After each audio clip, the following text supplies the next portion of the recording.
Thanks, everybody, for joining us. A couple housekeeping things here. First, if you haven't subscribed already, please do that. We're really, really excited about this college football season and obviously, sports in general, but hit that like button as well.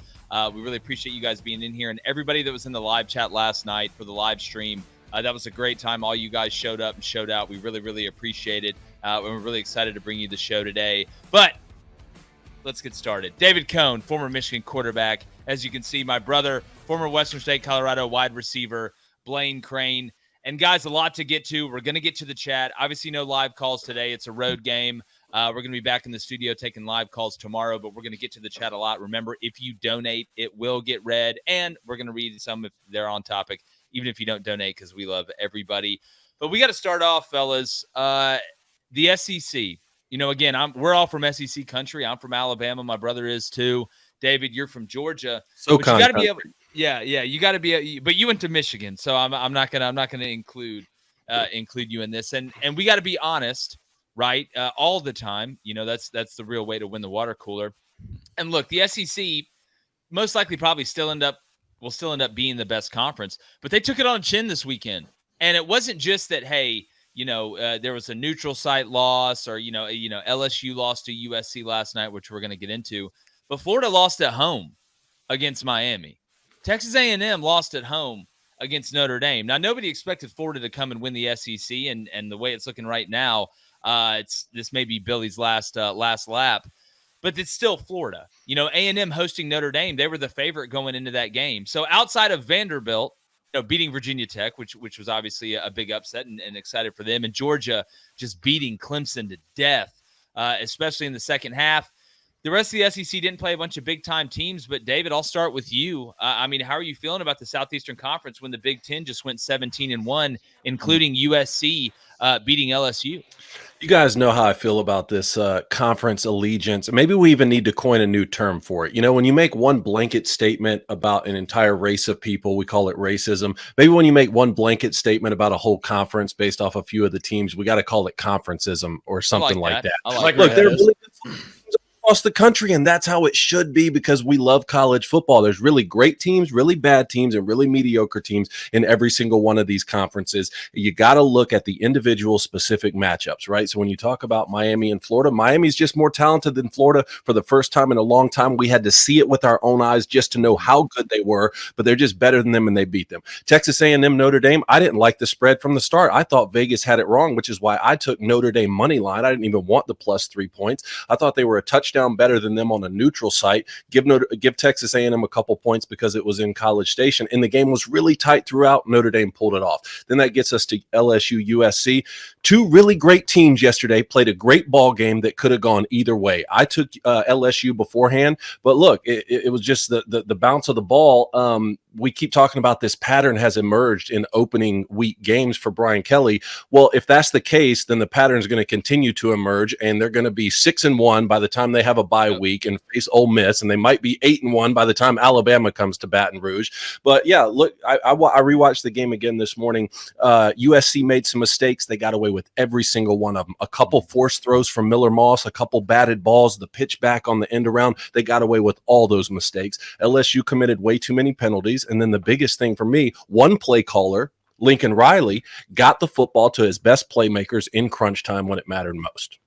No, without a doubt. And Blaine, look, I get the Big Ten went 17-1, but we can't pretend like Oregon didn't struggle against Idaho. Mm-hmm. We can't pretend like Michigan looked inept offensively, even though it's still early and they're working through another quote-unquote quarterback battle, even though we got a good idea of what that's going to be against Fresno State, who's a quality ball club. I want to make sure and let people know I know the difference between Fresno State and Idaho. And then Ohio State on the offensive line struggled against Akron for a while. But again, when you look across the conference, it's not like Georgia lost. It's not like Bama lost. None of the top teams lost. But that next tier of teams, and a couple of those teams we thought, hey, maybe they could jump and take that next step. And there's still a ton of time. You learn your most and you jump your most from week 1 to week 2. That time is really the biggest growth that you'll see. But overall, Blaine, just your thoughts on the Southeastern Conference, man.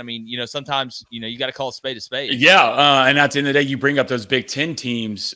Did they look great? No, they didn't. But at the end of the day, they're what? They're 1-0. You can look bad and still win and still be okay when you want to talk about it on watching film on Sunday. I don't think anybody fears the SEC anymore. I really don't. I think people fear Georgia. I think people fear Alabama. But the middle-class teams in the SEC, there's no fear there. People aren't scared of LSU anymore. All right? People aren't scared of Texas A&M. And the way you lost these games, people aren't scared of Florida. Florida got their ass beat on both sides of the ball. In every facet of football, got their ass beat. Notre Dame, Texas A&M, they were close. But Notre Dame did what? They out-toughed Texas A&M late in that game. That's what they did. Then you go to this. LSU, USC, both defenses showed up. But USC had that killer instinct in them. USC knows how to put their foot on somebody's neck and finish the job. I've never seen an LSU team that you have to tell them to walk through the door, right? The LSU usually walks through the door. So I think the fear of the SEC is slowly dwindling. Where would you put Texas in that list? I think people fear Texas right now. I know it's so new. I know it's so new, and it's a good segue. We're going to get to the chat. Make sure you hit that subscribe button. Let's talk about this USC-LSU game for a minute. Obviously, we had the live stream last night. We recapped it after, but even after sleeping on it, on one hand, yes, USC got away with some mistakes. They did put the ball on the ground. The ball was batted up in the air a couple times. They got their hand close to Miller Moss and were able to pop that thing up in the air. But I think USC won because they take chances like that. I think they got the return on the investment of Miller Moss. I mean, I remember that one throw, David. I can't remember if it was second or third down, where he had pressure almost instantly, and he fitted in between the corner and the safety, anticipated the throw. LSU played not to lose from a play calling standpoint in that second half when they got up. USC was like, look, we're either going to live by the sword or die by the sword, pun intended, and I would rather lay my head down at the pillow at night knowing that I took the chances I needed to take and it didn't work out, as opposed to saying, man, well, if I just would have hung in the pocket a little bit longer, or maybe we should have got the ball to Kyron Lacey some more, or Mason Taylor some more. I just am still, and maybe I should be used to it by now. This is the third year in a row that we've seen it with Brian Kelly and LSU. And you have a good offense. These are two good teams. The defenses, and you got to give USC credit first. Like I said yesterday, D'Anton Lynn, the plan that he had, they stuck with it. At halftime, they made a couple adjustments, but they didn't get too cute. And they made the decision of, all right, we're tackling in space well, so we're not going to have to change what we do and have to put guys in a different position. And to me, again, at the end of the day, the difference in that game was in the second half, one team was willing to take chances. The other team wanted to take the ball and run and hide. Garrett had a good game. I thought he got to the check down a little bit too quick. I'll never get upset at a quarterback getting to the check down, but when you got some of the cats they got running around on the outside, you got to give them a chance to get open and push the ball down the field. For the third straight year, if there was one thing, if Brian Kelly told Joe Sloan, if I was Brian Kelly and I was talking to Joe Sloan right before we walked out, the first thing I would have said to him, and the only thing I would have said to him is, don't be afraid to take the shots deep. And I keep going back in my head, Dave, and there's two things I keep coming up with. One, Joe Sloan was the quarterback coach that got promoted to OC.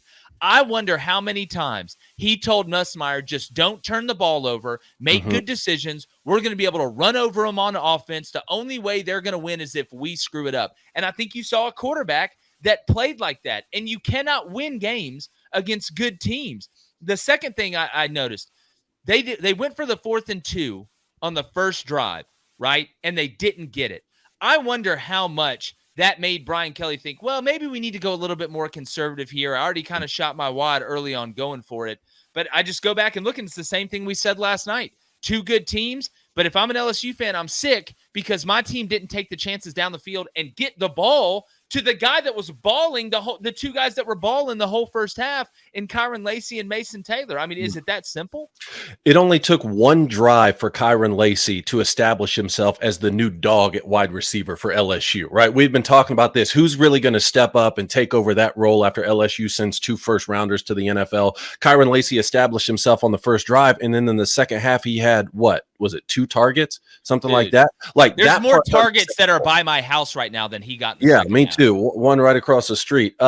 So that is unacceptable, right? But on the bright side, Garrett Nussmeier made some NFL throws, man. A lot of them, actually. A lot of NFL throws. I did go back and look at the missed throw on the RPO down near the goal line when LSU ended up having to settle for the field goal to make it 20-20 near the end of the fourth. I went back to look at that because I just wanted to see what happened. USC was in 2-man. All right. You had Kyron Lacey on the outside actually setting a pick for the arrow route that was coming. And I think Garrett Nussmeier either was waiting. Maybe it was one of those things where, like, he was being told we got to get the ball to Kyron Lacey and wanted to wait for him to open up, which didn't happen. And then he ended up trying to get to the arrow, which should have been his first read from the beginning. Either way, that was a mistake. That was a missed throw. If it makes LSU fans feel any better, which I know that it won't, Kyron Lacey had an illegal pick on that play that wasn't called. So even if it had been a touchdown, it really should have been a penalty and called back. But I think maybe USC is getting lost in this too, because USC's defense really came to play. And when I was looking at them last night, and again when I watched it this morning, that could be a playoff team, man. That could be a 10-2 playoff team, especially when you start to talk about, Michigan has some questions in terms of who's playing quarterback for them. USC gets to host Nebraska. They get to host Notre Dame. I don't know. The more I look at them, the more that Miller Moss bowl game was not some anomaly where guys were opting out. That kid was making every throw you would ever want a quarterback to make.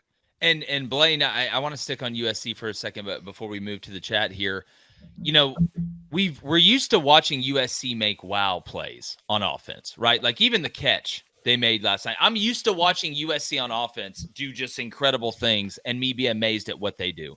But when you blend that type of ability on offense with the physicality and the discipline, that's another thing I think is getting lost. USC was more disciplined yesterday on defense than I've seen them in a really long time. Obviously, that's including Alex Grinch being with Lincoln Riley. But this looked like a very, very complete team that can win games in multiple ways. And on defense, I don't think it was a fluke because those guys were coming downhill and they were holding up pretty decent against that. And they looked USC looks a little different on defense too now, getting off the bus. Right. And you can tell when they get off the bus, they're not here to play around. And we've talked about this. One thing we can go ahead and establish now, Alex Grinch was the problem. Yeah, he was the Alex problem. Grinch was the problem.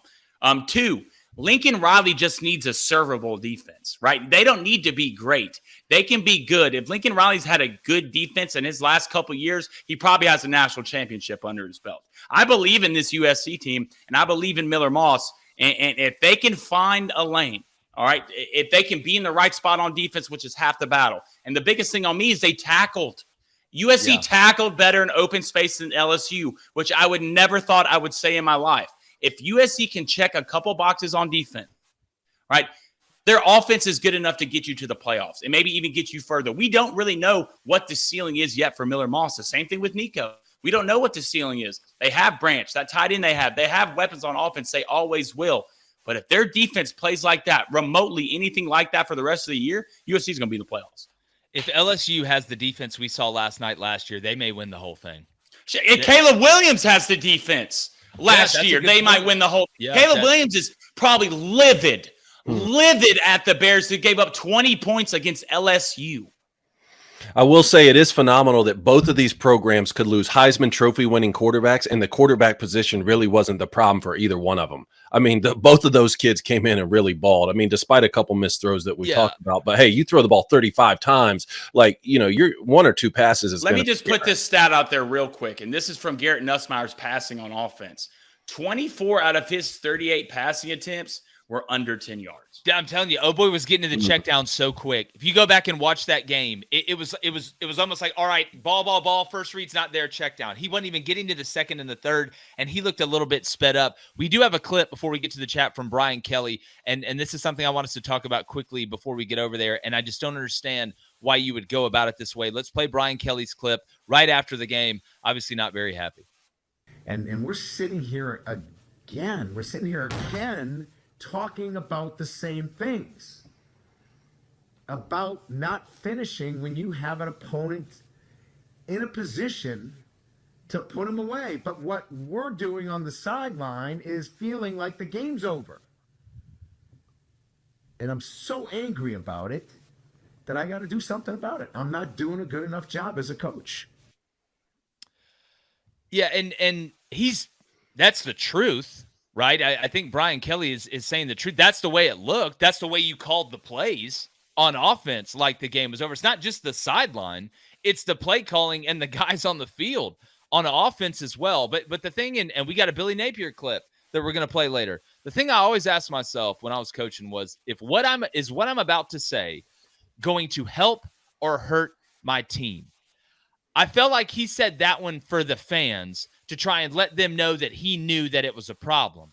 But at the end of the day, they're going to be pissed off either way. Yeah. That's something I think you keep internal. That talk after the game between the coach and the players, that is sacred. That is a moment where everybody's hurting. And your leader, if he wants to express that as the head coach to you, that's something I think needs to take place in the locker room. Going out to the media and saying it to me, I think you come out and say, listen, I've got to do a better job of putting us in a position to win. This one's on me. This is 3 years in a row.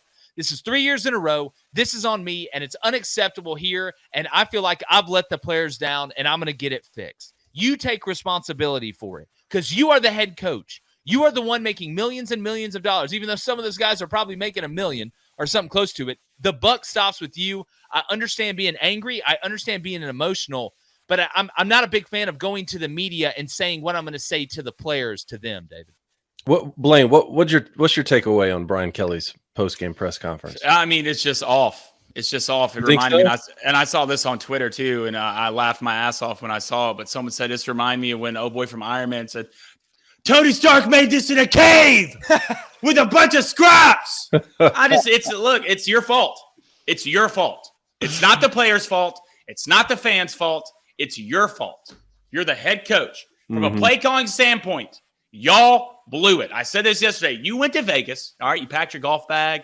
You packed everything. You're about to go play on a nice course. You got some money on it. You're living it up. You're playing the casino. You're drinking on the course. You got up there on 18 on a par 5. All right. You watch Miller Moss get up there, whip out his AI smoke driver, carry one 305 down the fairway, and you got up there. You said, you know what? I'm going to hit a 6-iron. Yeah. That's what Brian Kelly did. All right. It's nobody's fault. It's your fault. It's the 3rd year in a row. Take some responsibility.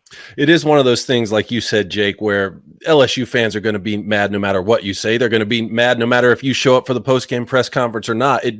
Anything that comes out of your mouth is going to get mocked by LSU fans. The banging on the table, look, I'd rather see some emotion from my head coach than no emotion. Maybe he's just trying to get out in front of whatever the media storm is going to be. But look, like I said, hey, Nichols, they got Nichols next week. Then they got at South Carolina. Then they got UCLA. Then they got South Alabama. Then a bye week before Ole Miss. I mean, guys, what are the chances they host Alabama and are 7-1? No, they will be, David. Like this you is think the they'll movie. beat Ole Miss? You had them beat Ole Miss, right? This is the LSU season movie now. Lose game 1 the same way, in the exact same fashion almost. Destroy Nicholls State.